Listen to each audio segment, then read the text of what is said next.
Well, hello everybody, this is Jason Wink. Today is Friday, November 4, and it's aftermarket close about 6 o'clock p.m. This chart I just thought I'd revisit.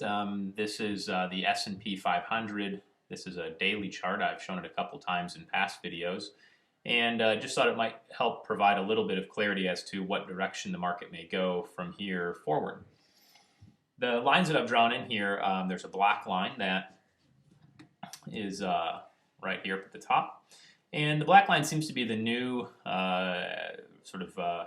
resistance, if you will. This would be a wedge pattern for those who are technical analysts. For the rest of us, what this really means is that we can see the past couple peaks that the market's hit.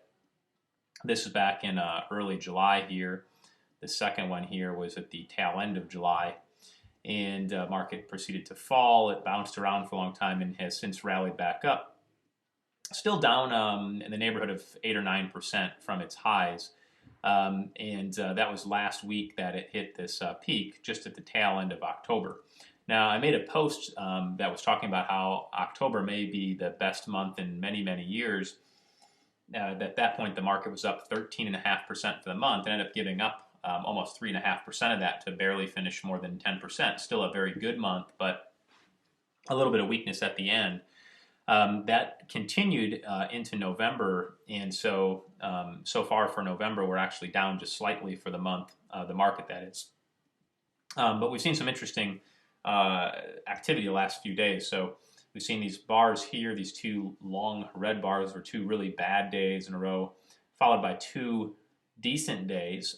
Those decent days were less, though. I mean, they didn't recover the two bad days prior. And then also, if we look down here, this is the volume, this area down at the bottom. And when you see the black bars, those are the positive days, red bars are the negative days. And of course, the height of these bars represents how much trading was done. So generally speaking, when a move in the market happens with more volume, it means that larger investors are changing their portfolios, which is a big driver of the direction of the market. And it was very optimistic when the fourth week of October, there was some nice increases in the market on very high volume, which was a very positive thing. What we've seen lately, though, is those two negative days have been on higher volume than have the two positive days. And today, of course, was a light volume day. That's the last bar here, the lowest on this list, and it was a negative day. So not nearly as much trading activity as what we saw on some of the positive days in October. The other thing I drew in here is this sort of yellow box, and I drew a box because it just represents a little bit wider range that appears to be the longer-term support and resistance to the market. Now, for those who aren't familiar with support and resistance, support just means that in the past, each time the market would kind of hit that general range, it would bounce off it. You can see it did that in March, did it again in June, and then it stopped momentarily there in August, but when it broke through, it fell down. And we can see that it did the same thing here when it was trying to come up now. Support, again, is supporting a falling market, and the bounce up. Resistance is when a market's rising and it hits that same zone and it's resisting but moving above it. So I think this is very important. I've mentioned these same levels. I'd said before, I'd be a much bigger believer in a long-term bull market starting if the market could sustain being higher than the 1260 to 1270 range, which is exactly where this is today, or this yellow box is. The market, once it got into that zone, it fell down and finished today at 1253. That's the S&P 500 again. So this is very important because if it breaks through this same zone, it also would break through this sort of falling wedge that's happening. And if that happens, I think that would be the sign, really, if we wanted to get into a long-term bull market. For those who wonder why I focus on some of these technical components of the market, the prices and volumes that we see are simply indicative of if people are buying and selling. And generally speaking, when people feel good, markets are moving higher, they're more willing to commit capital, and the more money that people commit to the market, the more it rises. I mean, that's the only way that it can really go up in value is if more people continue to add capital to the market. When the market's falling, of course, that means that people are selling. They're removing capital from the market and pushing it into other areas, perhaps bonds or cash or other asset classes. So in order to see that momentum shift change, we need to break through some sort of psychological barriers. And I think in the S&P 500, the first step is getting out of this falling pattern. Even though there's been a nice rally that we've seen from the beginning of October till today, ultimately the trend is actually still downward. So while it's important to have some money invested to make sure we're participating in market increases, we also have to be cognizant of the fact that this trend that's become rather apparent in the last 4 or 5 months is still downward as a whole. And until that breaks through and we start to see this chart as a whole upward and strong, it's not wise to be heavily invested in stocks.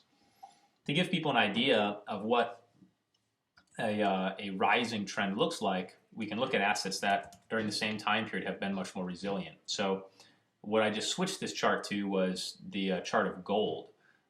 In gold, it's not been bulletproof in the last 6 months, but you can still see that the overwhelming pattern is rising. Gold, 6 months ago was at about $1,350 per ounce, and today it's closer to $1,700 per ounce. So even though it's down from its highs, the pattern is still actually positive, and we can see that the market is moving generally higher, though it does have pullbacks. We can see that one here. And I warned of this actually a couple months ago, and we were able to move out of gold, but we've since moved back into it, back when it was in this area down here.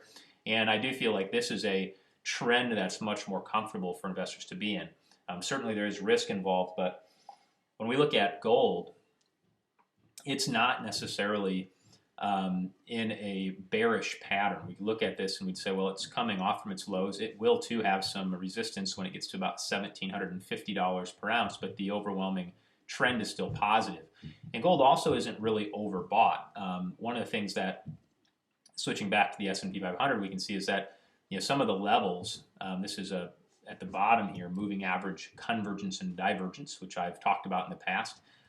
We can see this is at its highest levels for the stock market that we've seen in the last 6 months. So even though the market's down, it's essentially is overbought as it's been in the last 6 months. Whereas when we looked at gold, we don't see that same thing. We can see that when it was at its peak here back in August, September, it was overbought. Now it's actually fairly reasonable. So the momentum's not, in a dangerously overbought type of pattern. And really almost every measurement when we look at gold is actually still quite positive when we look at the potential for gains. So it doesn't mean sell everything you have and go exclusively into gold. It just means that we have to be careful because a lot of the sort of prognosticators out there focus so much on the stock market when there's plenty of other asset classes that are attractive right now. And I think gold might be one of those. So anyway, that's my update for this week. I don't have any real major breaking news. I think next week I might cover a couple things that are non-chart related. One of the things I wanted to reveal is there's a sort of a rendition on tactical asset allocation that makes a ton of sense. It's sort of a project, a research project I've been working on for quite a while. So I'll reveal that to all of the readers, kind of show you some of the metrics and show people how we're addressing this volatility and what things I think really do make a lot of sense right now versus just buying and holding and riding the huge ups and downs. So again, that's it for today. Hope everybody has a wonderful weekend, and I'll be back next week with probably some more data, not so much charts, but of the written variety type blog posts. Until then, have a great weekend, and we'll be in touch soon. Bye-bye.